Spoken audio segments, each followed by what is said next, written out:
क्या आपके पीरियड्स भी लंबे समय तक चल रहे हैं, हैवी ब्लीडिंग हो रही है, 10 से 15 दिन तक आपको पीरियड्स आ रहे हैं, तो डॉक्टर ने आपको एंड्रोमाइसिस बताया है।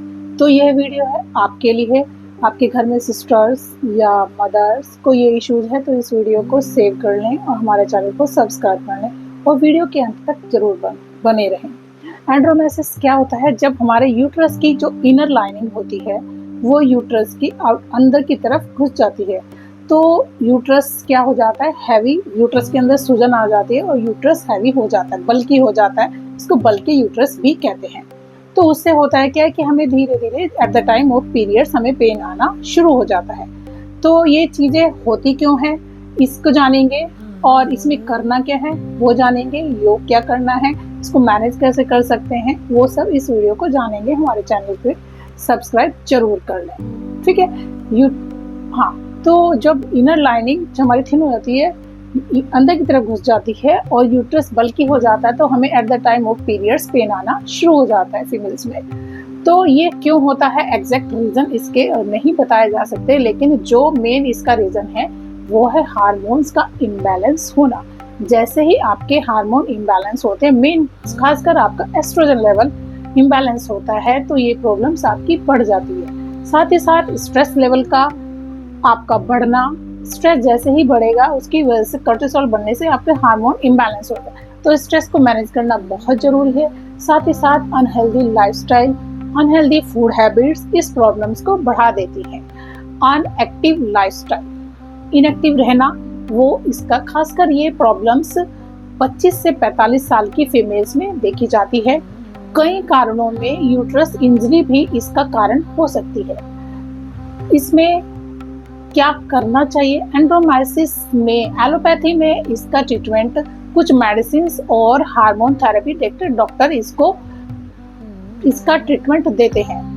कई केसेस में डॉक्टर इसमें सर्जरी तक सजेस्ट करते हैं, लेकिन hormone therapy, medicine and surgery इसके सिर्फ सिम्टम्स पे काम करती है, इसके रूट कॉज पे नहीं। और जो हार्मोन थेरेपी हमें दी जाती है फीमेल्स को, इसमें वो हमारे फर्दर फ्यूचर में आपके लीवर, आपकी किडनी को डैमेज करती है। कई केसेस में देखा गया है कि पेशेंट डायबिटिक तक हो जाते हैं। कई केसेस में यूट्रस बल्कि हो गया तो डॉक्टर यूट्रस रिमूव की एडवाइस देती हैं। जैसे ही आपका यूट्रस आपका रिमूव हुआ, उसके बाद आपको अगेन आपको हार्मोन से रिलेटेड इश्यूज आएंगे। हार्मोन से रिलेटेड फीमेल्स को मोर देन 90 प्रकार की बीमारियां घेर लेती हैं। तो यूट्रस रिमूव करना कोई एक समझदारी का काम नहीं है। इसको हम हेल्दी लाइफस्टाइल, 3 से 4 चीजों का अगर आप ध्यान रखते हैं तो इसको पूरी तरह से मैनेजेबल प्रॉब्लम है। इसमें कोई घबराने और डरने की बात नहीं है। ये कैंसर कोजिंग नहीं है, एक सिंपल सा अनहेल्दी लाइफस्टाइल है। अगर उसको आप समझ लें तो इस प्रॉब्लम्स को आप सॉल्व कर सकते हैं और मैनेज कर सकते हैं। हालांकि इसको 100% क्योर करने के लिए बहुत लॉन्ग और लेंथी प्रोसेस है, लेकिन इसको कई एक सिम्टम्स को मैनेज किया जा सकता है धीरे धीरे इसके रूट कॉज पे काम करके। तो इसमें सबसे हम डाइट भी बताएंगे। सबसे पहले इसमें जानते हैं योग अभ्यास भी हमारे पास इसके लिए क्या है, क्योंकि हम योग की फील्ड से हैं तो सबसे पहले योग की बात तो करेंगे क्योंकि योग में हार्मोन्स को पूरी तरह से बैलेंस किया जा सकता है। तो योगाभ्यास में कुछ मैं 2-3 योगाभ्यास बताऊंगी। आप उनको अगर एवरीडे प्रैक्टिस करते हैं तो आप इन प्रॉब्लम से बच सकते हैं, इसको आप मैनेज कर सकते हैं। सबसे पहला आसन है भुजंगासना। सभी लोग इस आसन से अवेयर होंगे। भुजंगासना, पेट के बल लेट जाना, फिर दोनों हैंड से बैलेंस करके अपर बॉडी को लिफ्ट कर देना backward. It's called the Bhujangasana. अगर आप इस भुजंगासन की प्रैक्टिस करते हैं तो आपका जो पैल्विक एरिया है, पैल्विक मसल्स हैं, वो हेल्दी होंगी, वहां तक ब्लड का सर्कुलेशन पहुंचेगा, जिससे वो यूट्रस जो बल्कि है, और यूट्रस बल्कि क्यों हो रहा है, हम योग की लैंग्वेज में कहेंगे कि उस यूट्रस तक हमारे जो ब्लड का सर्कुलेशन, ऑक्सीजन का सर्कुलेशन प्रॉपर नहीं पहुंच पा रहा है, तो हमारा यूट्रस बल्कि हो रहा है, वहां पर प्रॉब्लम्स क्रिएट हो रही। जैसे ही हम योगाभ्यास के थ्रू वहां पर ब्लड का सर्कुलेशन पहुंचा देते हैं तो वो वहां के ब्लड जो हमारे सेल्स हैं वो एक्टिव हो जाते हैं और प्रॉब्लम्स को धीरे धीरे क्योर करना शुरू करते हैं। हाँ, 1 महीना, 2 महीने, 15 दिन, 4 महीने का काम नहीं है। लॉन्ग प्रोसेस है लेकिन रिजल्ट ओरिएंटेड है। दूसरा आसना है सेतुबंध आसना। अगेन बहुत अच्छा आसना है हमारे हार्मोन्स को बैलेंस करने के लिए, हमारे पैल्विक एरिया को हेल्दी रखने के लिए। जब आपका पैल्विक एरिया हेल्दी होगा तो आपका यूट्रस बहुत हेल्दी होगा, उसमें किसी तरह का कोई भी प्रॉब्लम्स नहीं आएगी। ये सिर्फ ना सिर्फ आपकी यूट्रस को हेल्दी रखेगा बल्कि आपकी ओवरियन को भी अच्छा रखेगा। थर्ड है हमारा बद्धकोण आसना अर्थात बटरफ्लाई। सभी फीमेल इससे अवेयर होंगी। बद्धकोण आसना जो बटरफ्लाई है बहुत बहुत सिंपल, हर कोई कर सकता है। बैठ जाना है बटरफ्लाई में और पैरों के ऊपर हैंड रख के पैरों को मूव करना है जस्ट।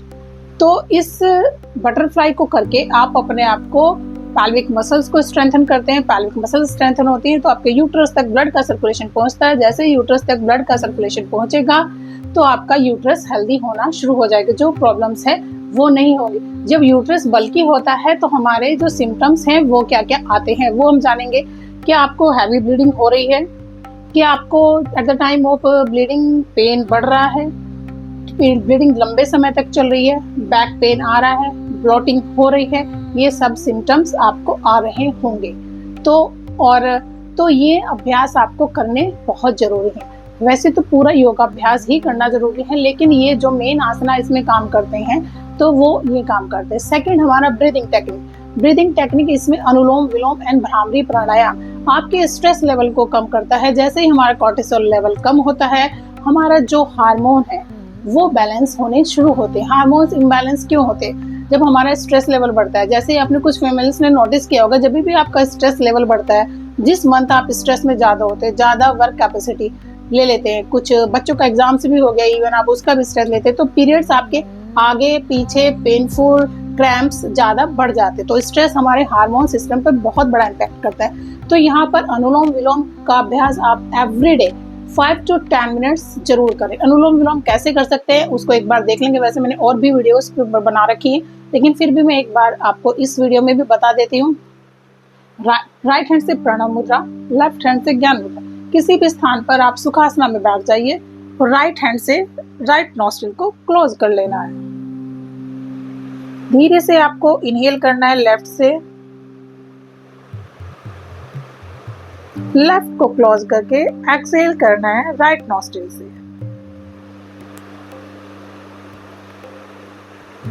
फिर वापस राइट से इनहेल करना है,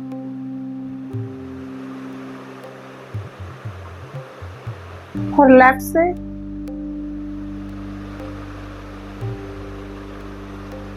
एक्सहेल करना है। इस अभ्यास को मिनिमम 10 मिनट्स एवरीडे प्रैक्टिस करना है और सांसें आपकी धीरे चलनी चाहिए, बहुत स्पीड से ब्रीदिंग नहीं करना है।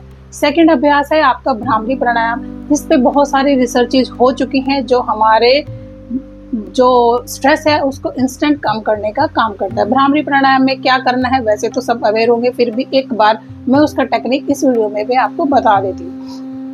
दोनों जो थंब है इसमें षडमुखी मुद्रा हमारे बनानी है। हाथों से स्पाइन को स्ट्रेट रखना बहुत जरूरी है और फेस पे स्ट्रेस नहीं रखना है। एक शांत भाव के साथ इन अभ्यास को आप करेंगे तो इनके लाभ पूरी तरह आपको मिल सकेंगे। दोनों हैंड आपने यहाँ रखे हैं, आंखें बंद की हैं और ब्रीद आउट करते हुए हमिंग साउंड आपको भ्रामरी प्राणायाम में करना है।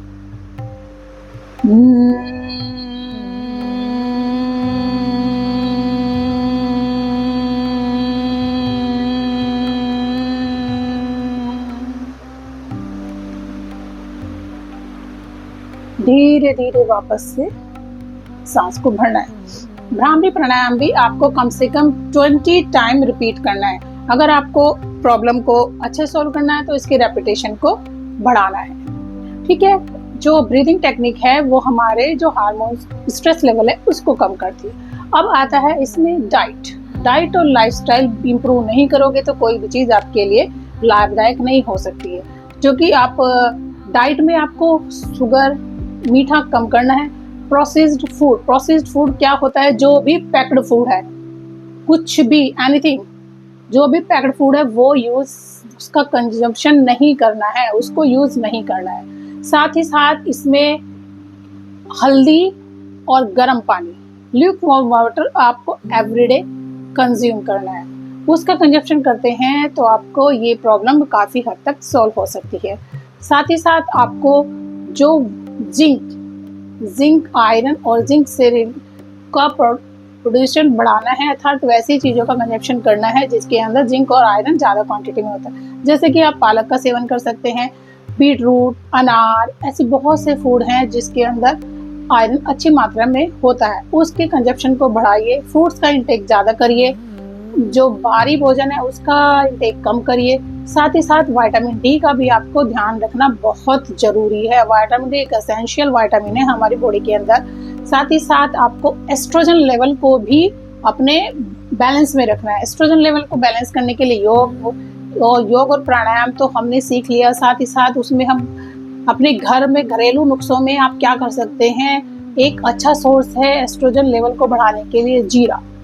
जीरे के पानी को आप भिगा के रखिए रात को और सुबह उस पानी को पी लीजिए गर्म करके, ठीक है, आपके एस्ट्रोजन लेवल को मेंटेन करता है। साथ ही साथ फ्लैक्स सीड्स, अलसी था, अलसी को भी आपको रात को भिगा के रखिए और सुबह उस पानी को पी लीजिए।